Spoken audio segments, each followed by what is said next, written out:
জুবায়ের আহমদ তাশরিফ, তুমি আলেম মানুষ, এভাবে কথা বলা আসলে ঠিক না। যে তুমি দেখছি একটা পোস্ট করছো, পোস্টে আমাদের লেখা আছে যে বড় বড় ওলামায়ে কেরাম আকাবিরে হারে টাকা কামায় গোডাউন বানায় লাইতেছে। কথাটা এভাবে বলা মোটেও তোমার জন্য ঠিক হয় নাই। তোমরা ওয়াজ নসিহত করো, টাকা যে যেভাবে পারে, যে যতটুকু পারে দেয়, ভালো কথা। তোমার এখন ডিমান্ড বা তোমার অ্যামাউন্টটা তোমার সবাই 60,000, 70,000, 50,000 দেয়।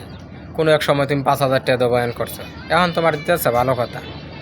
তে তুমি জানো যে বর্তমান সময়টা বড় ফেতনা জামানা, তুমি সেখানে ওই কী জানি কয়, ওই যে দাওয়াত দিতে গেলে যে দূরে এটার নাম কী জানি কয়, যে লেখালেখি করো, এই লেখালেখিটা ছাপানোর কি তোমার কি প্রয়োজন ছিল? জানো যে বর্তমান সময়টা বড় ফেতনার জামানা, তুমি ওইখানে 60,000 টাকা উল্লেখ করছো, 10,000 টাকা নগদ দিতে, 50,000 টাকা বাকি লেখে তুমি যেইভাবে পারো ওইভাবে তুমি পোস্ট করছো। আচ্ছা, পোস্টটা অন্যরা করে রাখছে, ভালো কথা।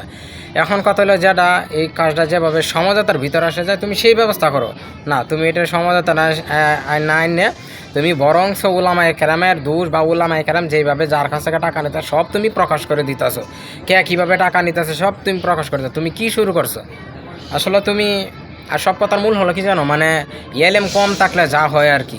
তোমার এলেমের দৌড় কতটুকু এটা তো উলামায়ে কেরাম ভালো রকম জানে। তো এলেমের দৌড়, এলেম কম থাকলে যা হয় আর কি।